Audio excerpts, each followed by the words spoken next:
이제 오늘 말씀 보겠습니다. 오늘 말씀은 신약 성경으로 요한복음 20장 24절부터 29절입니다. 신약 성경으로 183쪽입니다.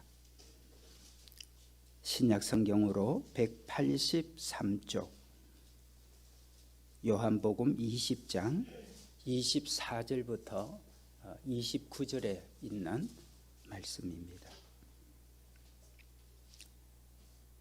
요한복음 20장 24절로 29절.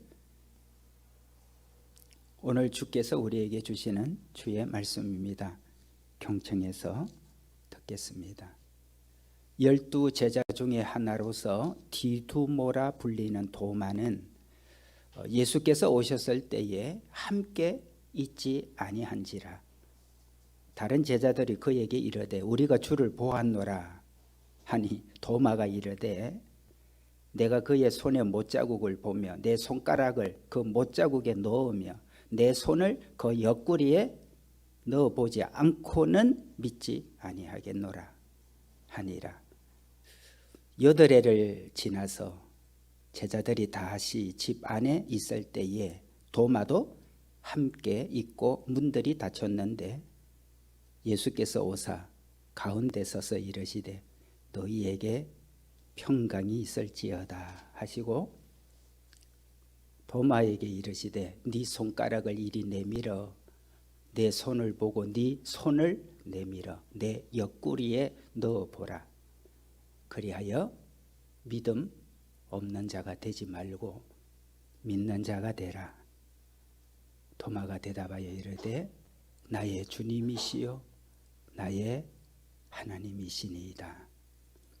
예수께서 이르시되 너는 나를 본고로 믿느냐? 보지 못하고 믿는 자들은 복되도다 하시니라. 아멘. 지난 토요일 날 부활주일을 준비하고 있는데 제가 알고 있는 목사님 한 분께서 카톡을 보내주셨습니다. 그 카톡에는 이런 내용이 있었습니다. 부활, 지금 여기에. Resurrection, now and here.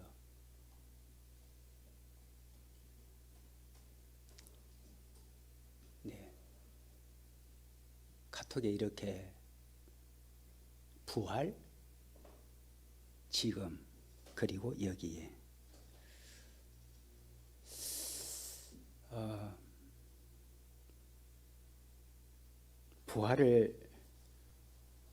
부활절만 생각하는 건 아닌데 이 목사님이 보내준 이 톡의 내용이 저의 마음을 주목시켰습니다. 부활, 지금, 여기에.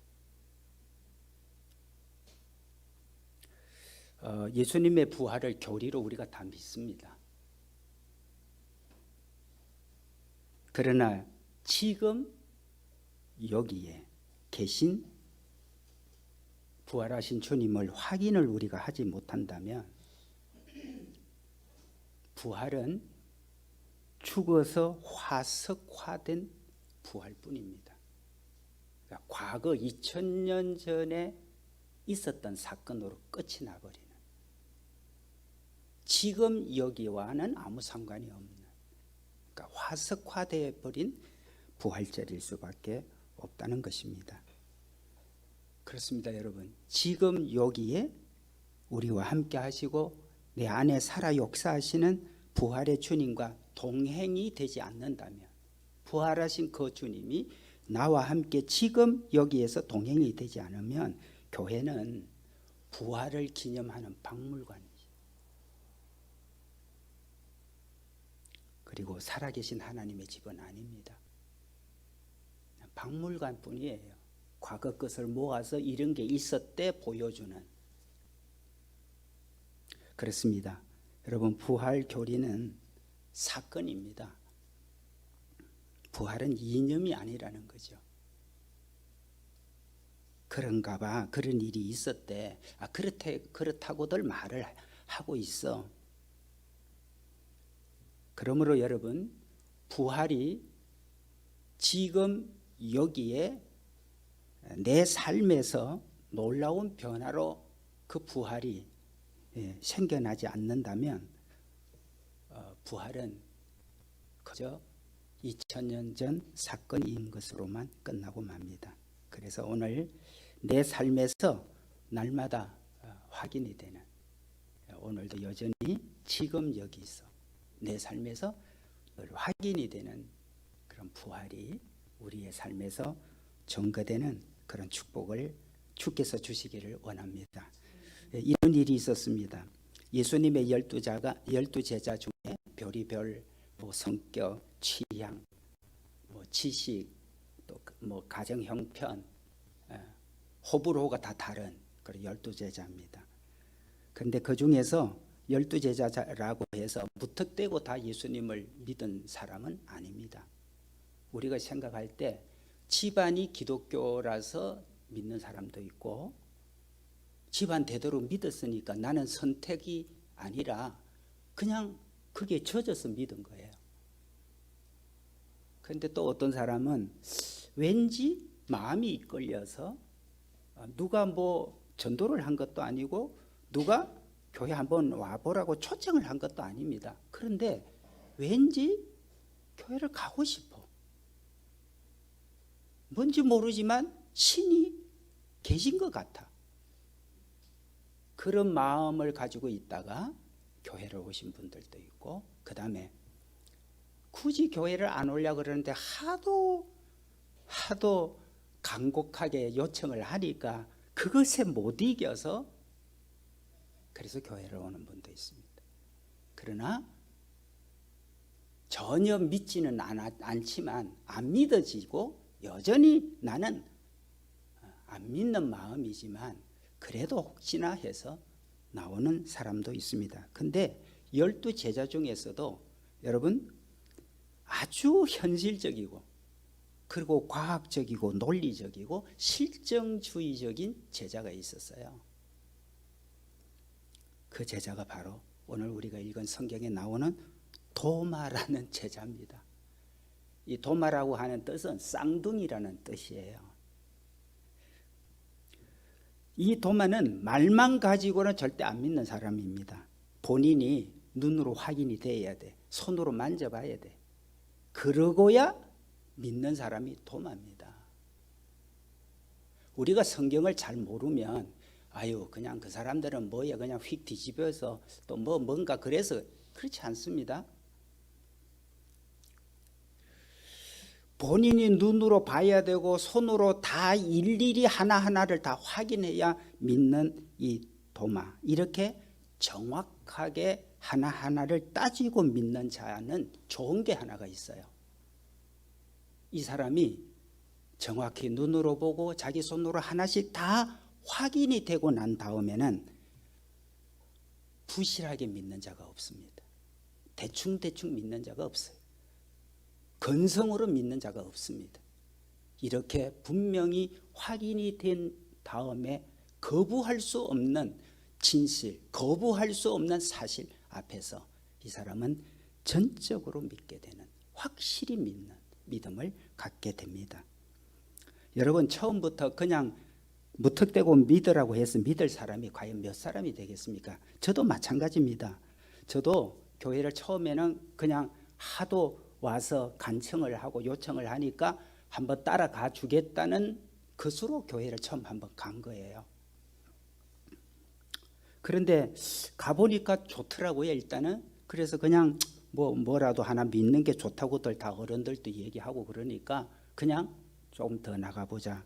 그래서 다니기 시작을 했는데 그 다음부터 마음에 한 가지 문제가 제 안에 일어났습니다. 이거 다니면 끝까지 다녀야 되나? 어느 정도 다니다가 어느 기간만 다니다가 끝나면 그때까지 정도 좀 다녀보는 것도 나쁘지 않을 것 같으니까 다니면 되는데 이게 평생 믿어야 되나? 여기에 제 마음이 일단 걸렸어요. 물론 어느 정도까지 믿어도 믿는 게 안 믿보다는 좋은 거니까 이게 다 가짜고 거짓말이고 그냥 사람들이 마음의 평안을 그저 얻으려고 그냥 신이라고 믿고 의지를 하는 거야. 그러면서도 어쨌든 믿음으로 살면 사람이 양심껏 살 것 같고, 그래도 남보다는 착하게 살려고 노력할 것 같고, 그래서 믿어서 큰 손해 날 일은 아니겠다. 믿져봐야 본전이겠다. 이제 그런 생각을 하고 계속 다니기 시작을 했습니다. 그런데 어느 시점에 제 마음에 큰 결단을 내려야 할 때가 왔습니다. 평생 믿을 거라면, 평생 교회를 다닐 거라면 남 따라 장애가는 식으로는 하면 안 되겠다. 그래서 일단 설교를 듣든 내가 성경을 읽든 정반대로 한번 생각을 해봐야 되겠다. 여기는 믿는 것만으로만 자꾸 얘기를 하니까, 성경의 얘기를 성경대로만 얘기를 하니까 정반대로 생각을 해봐야 되겠다 생각을 하기 시작을 했습니다. 그러다가 아무리 내가 궁금해도 절대 목사님한테는 묻지 않는다. 왜냐하면 내가 궁금한 게 있어서 목사님 만나서 묻게 되면 목사님은 얼마나 말씀을 잘하는지, 논리적으로 얼마나 또 설득력 있게 얘기를 할 거니까 뻔히 나는 그것을 받아들이고 수긍을 하고 나는 결국은 믿음을 따라갈 수밖에 없겠지, 그런 생각이 들어서 무슨 일이 있고 무슨 궁금함증이 있어도 절대 목사님한테는 안 묻는다, 이런 원칙을 정했습니다. 그런데 안 믿기로 마음을 결정을 해야 되나 하고 고민을 하고 난 다음부터 이게 마음이 참 불편한 거예요. 왜냐하면 두 가지 마음이 저한테 있으니까.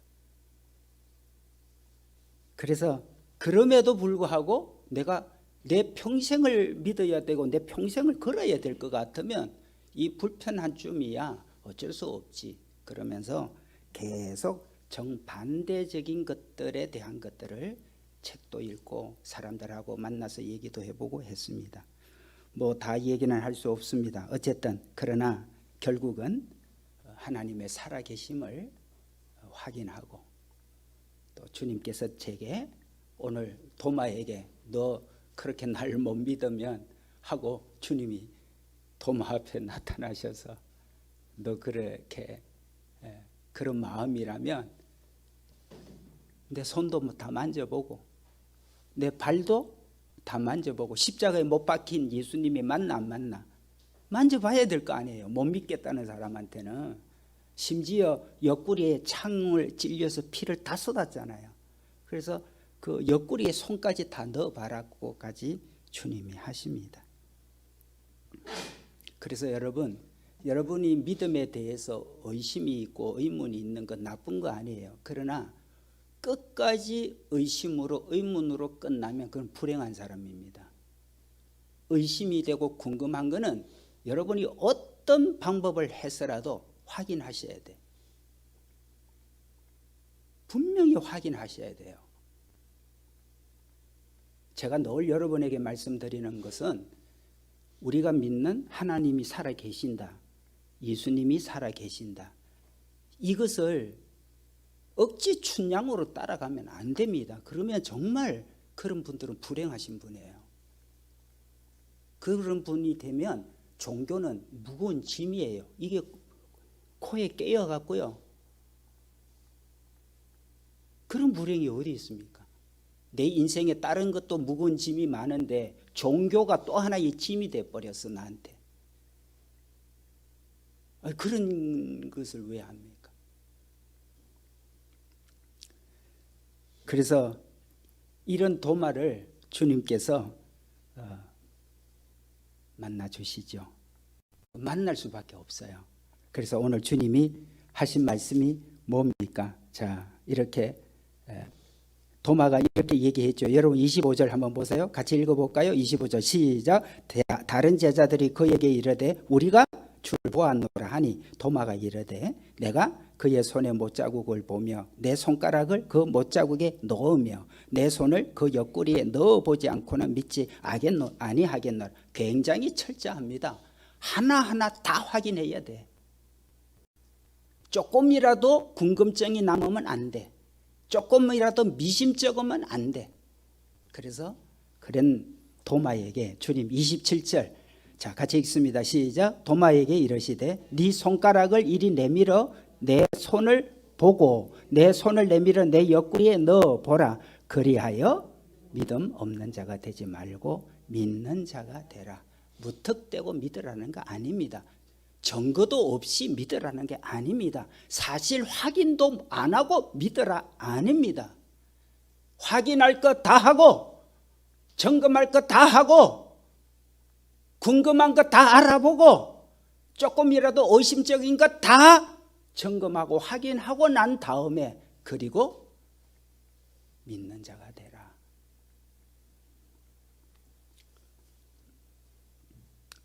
내가 못 보았을 뿐이에요. 내가 모르고 있을 뿐입니다.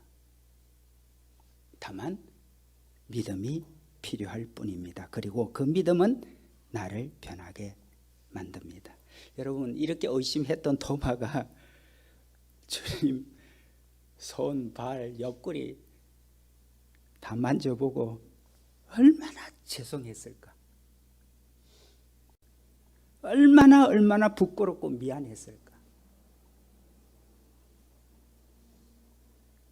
그래서인지 부활하신 주님을 이렇게 확인하고 난 다음에 믿게 된 도마는 가장 멀리 고생하면서 인도 땅까지 와서 복음을 전하다가 순교를 했다고 합니다.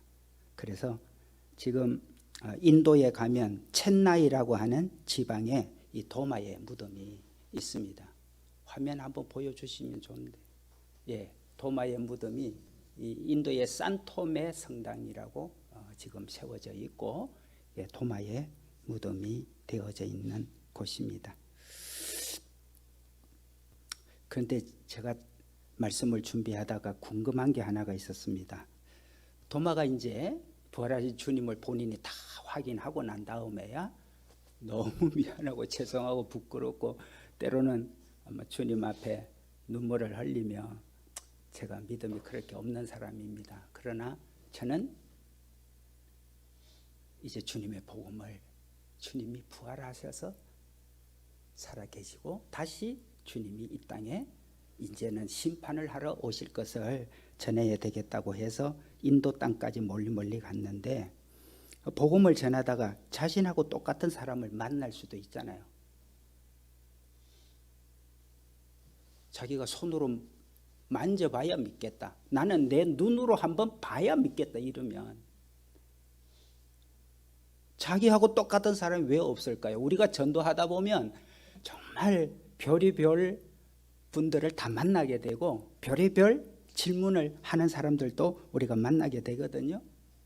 이 도마가 계속해서 복음을 전하는 사람들 중에 야 무슨 그런 신화 같은 얘기를 하냐, 말도 안 되는 소리를 왜 하냐, 네가 그렇게 봤다고, 네가 손으로 만져봤다고, 그러나 나도 내 눈으로 봐고 내 손으로 나도 만져봐야 믿겠어. 이런 사람한테 도마가 어떻게 복음을 전했을까? 아마 그런 사람을 만났을 때 도마는 그의 자신의 옛날 모습이 생각이 나서 눈물이 났을 겁니다. 눈으로 봐야 믿겠다고 그러고 자기 손으로 다 만져봐야 믿겠다 그러니 자기 모습하고 똑같지 않습니까? 그 사람 앞에 도마는 얼마나 눈물이 났을까? 그리고 이걸 어떻게 하나? 여러분, 도마에 의해서 복음이 전도가 되어진 인도 땅은 원래가 어떤 나라죠? 힌두교를 믿는 나라입니다. 소를 신으로 믿는 힌두교는 그런 나라입니다. 그런데 이 도마에 의해서 복음이 전해진 이 땅에 복음을 믿고 인도 사람으로서 가장 위대한 전도자가 된 성자라고 얘기를 하는 선 다싱이라는 분이 계십니다. 이 선 다싱이 어느 날 영국을 방문을 했습니다. 이 영국을 방문한 이 선 다싱에게 어떤 대학 교수님이 이제 뭐 미팅이 있어서 만나게 됐는데 그 질문을 합니다. 당신은 오랫동안 믿던 이 힌두교를 버리고 어떻게 기독교를 믿게 됐는가? 어떻게 해서 예수님을 믿게 됐는가? 하고 질문을 했습니다. 다시 말하면 지금까지 힌두교를 잘 믿었던 사람인데 왜 어느 날 기독교를 믿게 된 그 차이가 무엇이 달랐기에 그렇게 바꿨느냐는 그런 질문이었습니다. 선다싱이 한마디로 대답을 합니다. 예수님은 부활을 하셨으며 부활하신 주님이 지금도 나와 함께 계십니다. 선다싱이 대답을 하게 됩니다. 그렇습니다, 여러분. 기독교는 다른 종교와 다르다는 걸 분명히 아셔야 합니다. 모든 종교가 훌륭한 가르침이 있어요. 모든 종교는 모든 사람들에게 정말 감동을 주고 정말 그것을 평생 머리에 두고 마음에 담아둘 훌륭한 가르침, 훌륭한 윤리들이 다 있습니다. 그렇잖아요. 모든 종교는 그렇습니다. 그러나 다른 종교에는 부활은 없습니다.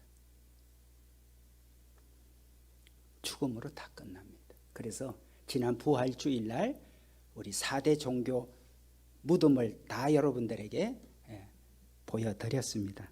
그러나 예수님의 무덤은 빈 무덤입니다.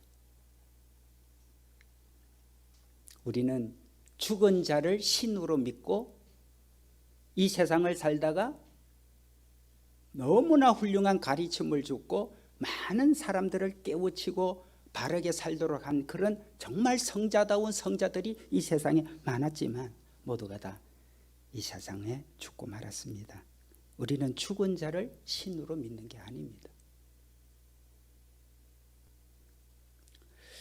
자, 이런 선다싱에게 이런 일화가 있습니다. 어느 날 이 선다싱이 친구와 함께 히말라야 산맥을 넘어가야 할 일이 있었습니다.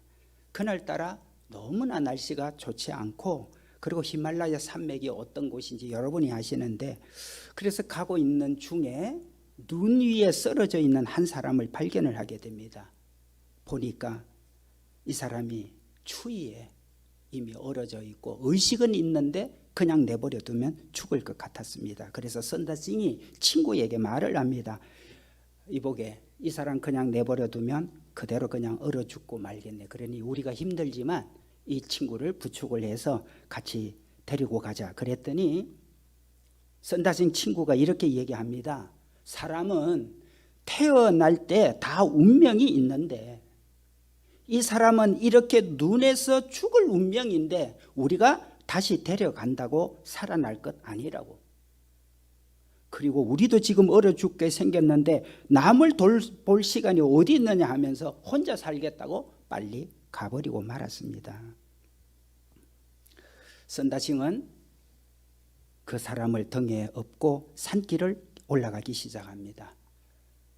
사람을 업고 산길을, 그 험한 산길을, 히말라야 산맥을 올라가고 있으니 온몸이 땀이 나기 시작을 합니다. 그래서인지 얼어서 의식이 없던 이 사람이 몸에 열기 때문에 의식이 깨어났습니다. 그리고 두 사람은 서로 의지를 하면서 산을 넘어가고 있었습니다. 그런데 한참을 가다 보니까 눈에 썰어져 있는 사람이 있었습니다. 가까이 가서 살펴보니 이 사람은 자기만 살겠다고 앞서간 선다싱 친구였습니다. 그는 혼자서 그 산을 넘다가 결국 얼어서 죽어 있는 것을 보게 됐습니다. 여러분, 변화된 사람은 다릅니다. 예수님 말씀대로 살고자 하면 죽을 것이요 죽고자 하면 살게 되리라. 우리는 하나님의 나라 영원한 생명을 가지고 우리는 사는 사람이라서 세상 사람과 사는 방식이 때로는 다른 게 많이 있습니다. 그렇습니다. 여러분, 부활은 생명입니다. 생명은 정명을 기다리지 않습니다. 우리 예수동행교회가 여기 있습니다. 여러분, 예수동행교회가 여기에 있는데 정명이 되어야만 예수동행교회가 있습니까? 아무도 정명을 해주지 않으면 예수동행교회는 여기 없는 건가요? 그렇습니까? 여러분, 누가 정명을 해주든 안 해주든 아무 상관이 없어요. 예수동행교회는 이곳에 있습니다. 진리는 진리로 존재합니다. 진리는 정명해 주기를 기다리는 게 아닙니다. 누군가가 정명을 해줘야만 진리가 되는 것 아닙니다. 진리는 정명해 주기를 기다리지 않습니다. 정명해 주기를 바라지도 않습니다. 진리는 혼자 스스로 진리이기 때문에 그렇습니다. 그런 거로 여러분, 내가 이해가 되어야만 있는 것이 되고 내가 이해가 안 되면 없는 것이 되고 내가 보았다 해야 진짜가 되고 내가 못 봤다 그러면 그게 가짜가 되고 없는 것이 되는 것 아닙니다.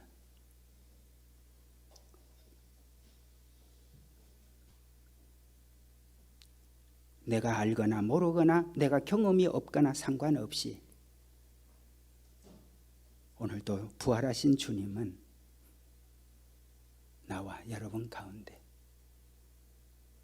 오늘도 살아 역사하고 계시는 겁니다. 프랑스의 유명한 화가 구스타브 도레라고 하는 사람이 있습니다. 이분은 화가고 조각가고 그리고 사파 화가로 아주 유명한 사람입니다. 당시에 프랑스에서는 부자들 사이에 부자들 집에 이 구스타브 도레의 그림 하나가 안 걸려져 있으면 부자에 들어가지 않았습니다. 그러니까 프랑스의 부자라고 하는 사람은 구스타브의 그림이 하나가 다 걸려 있을 정도로 유명한 사파 화가입니다. 우리나라에도 사파 그림을 하나 보여주실까요? 네, 그 다음에요. 예, 이게 다 사파로 성경의 내용을 이분이 사파로 그린 건데요. 우리나라에도 한번 소개가 됐습니다. 크리스찬 다이제스트에서 구스타프 도레의 성경 파나라고 제목을 붙여서 우리나라에서도 이 작품이 소개되기도 했습니다. 그런데 이분에게 재미있는 얘기가 있습니다. 이 구스타프 도레가 어느 날 남부 유럽을 여행을 하다가 여권을 잃어버렸습니다. 그러니 아시는 대로 외국에 나가서 여권을 잃어버리면 다른 나라로 갈 수가 없지 않습니까? 출국이 거절이 됩니다. 너무 당황이 됐죠. 그러나 구스타브 도레는 자기 명성을 믿고 출국장에서 제가 그 유명한 구스타브 도레입니다 하고 설명을 계속했습니다. 그러나 경찰은 신원을 확인을 할 수가 없으니까 안 된다고 그러죠. 당연히 여권을 잃어버린 사람 신원 확인을 할 수 없으니 거절을 하죠. 그래도 구스타브 도레는 내가 그 유명한 구스타브 도레입니다 이 얘기를 하도 하니까 그중에 경찰 한 사람이 종이를 하나 갖다 주면서 그러면 잘 됐다고 그림을 한번 그려보라고 기회였습니다. 구스타브는 자신이 누군지를 밝힐 수 있는 기회가 왔습니다. 그 자리에 앉아서 썩썩썩썩 그림을 하나 딱 그렸습니다. 그걸 보자 경찰은 깜짝 놀라면서 구스타브 도레 선생님이 맞습니다. 죄송합니다. 이제 들어가십시오. 무례하게 해서 죄송합니다. 정중하게 안내를 받게 되었다고 합니다. 그렇습니다. 화가는 어디를 가든지 늘 그림을 생각하고 그림을 그려요. 아침에도 낮에도 저녁에도 늘 그림을 그립니다. 그렇습니다, 여러분. 예수님의 부활을 믿고 그 부활하신 주님이 내 안에 살아있는 사람은 교회에 왔으면 예수님 생각하겠어요? 교회에 왔으면 신앙 고백을 하겠습니까? 그렇지 않습니다. 부활하신 주님을 내가 믿고 살고 있고 그 부활하신 주님이 내게서 확인이 되고 점검이 되고 정말 주님이 나와 함께 이렇게 계시구나 하는 것이 그 확인이 되어지는 사람은 살아가면서 늘 부활하신 주님을 생각하고 또 주님과 함께 늘, 그래서 제가 늘 동행을 얘기해요. 주님이 살아서 부활하셨다면 나와 함께 날마다 동행을 하는 거죠. 예배 때만 그러나요? 아니죠. 영업을 하면서도 누구보다도 친절하게, 누구보다도 상대방을 존중하면서 영업할 수 있는 거죠. 물건을 하나를 만들어도 사람 속여서 돈 벌어야 되겠다가 아니라 정말 이 물건을 쓰는 사람이 편하고 오래오래 잘 쓰고 고장 안 나고 쓸 수 있도록 주님이 함께하는 사람이에요. 아무리 어떤 상황이 벌어져도 그저 거짓말하고 또 거짓말하고 부정직하게 그러지 않습니다. 여러분, 주님의 부활을 믿고 사는 사람은 부활을 우리가 믿고 또 장차 부활하신 주님 앞에 내가 서게 될 것을 알기 때문에 세상에 막 유혹이 오고 세상에 여러 가지 어떤 것들이 생겨도 아닙니다. 나는 예수님 믿는 사람입니다. 나는 거룩하게 사는 사람입니다. 그런 것 저는 안 합니다. 멋지잖아요. 여러분은 그런 걸 좋아하는지 모르지만 저는 딴 것을 좋아합니다.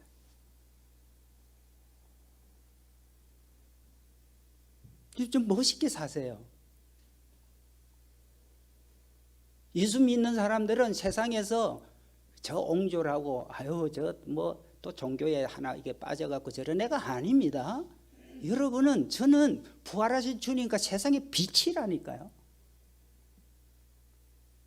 나도 좀 교회 데려가죠. 나도 교회 한번 따라가면 안 돼?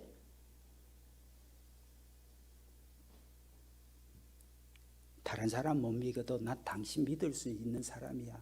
내가 몇 년 겪어보니까 당신 진짜 진국이네. 거래를 하나를 해도 오래 거래를 하게 되는 거예요. 왜? 이 사람은 진실이 재산이야. 한번 거래한 사람은 딴 사람한테 안 맡겨. 자기가 손해를 봐도 그런 거 아닙니까? 여러분, 부활은 내 삶의 실제입니다. 교회에 왔으면 교리적으로 믿는 게 아닙니다. 정말 예수님이 부활하셔 살아계신 주님이 저 사람 속에 있구나. 다르잖아요. 품격이 있잖아요. 품위가 느껴지잖아요. 예수 믿는 사람이. 작은 것 하나가 또 시시비비를 가지고 막 자기 잘난 척하고 떠들고 주장하고 그러는데 예수 믿는 사람은 참 겸손하단 말이에요. 온유하단 말이죠. 여러분, 부활은 내 삶에서 그리고 경험되는, 날마다 내가 경험되어지는 부활의 주님이십니다. 그러므로 오늘 우리 예수동행교회가 부활하신 주님이 내 안에, 나도 주님과 함께 동행하면서 여러분이 세상을 주관하시고 여러분의 세상에 영향력 있는 사람이에요. 요즘 세상 돌아가는 거 다 보시잖아요. 오늘 설교를 마치면서 오늘 우리가 앞에 불렀던 선한 능력으로 찬양을 부르려고 합니다.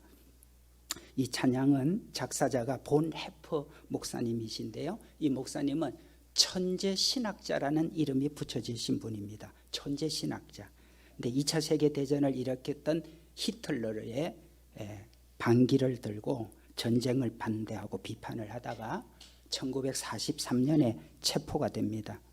그리고 2차 세계대전이 한 달 남겨놓고 항복을 하기 한 달 전에 39세의 젊은 나이로 보네포 목사님은 감옥에서 처형을 받게 됩니다. 이 목사님이 감방을 나서기 전에 이렇게 인사를 합니다. 동지 여러분, 이제 나에게는 죽음이 찾아왔습니다. 그러나 기억하십시오. 이것은 마지막이 아니고 새로운 시작입니다. 주님께서 나를 위하여 예비하신 아버지의 집에서 만날 때까지 안녕히 계십시오. 마지막 인사를 하는 보네포 목사님 얼굴에는 평안과 기쁨이 가득한 것을 보고 동료들 모두가 다 감동을 받습니다. 보네포 목사님은 부활을 알고 그 부활을 믿기에 이 억울한 죽음도 두렵지가 않았습니다. 당당하게 나섭니다. 보네포 목사님이 순교하기 전에 그의 가족들과 약혼녀에게 시를 마지막으로 써보낸 것이 발견이 됐어요. 그 보네포 목사님의 마지막 시가 오늘 선한 능력으로라고 하는 이 시입니다. 이 시에 곡을 붙여서 찬송가를 만든 겁니다. 여러분이 이미 부르면서 감동을 느꼈듯이 오늘 저희들이 이 찬양을 다시 한번 부르도록 하겠습니다.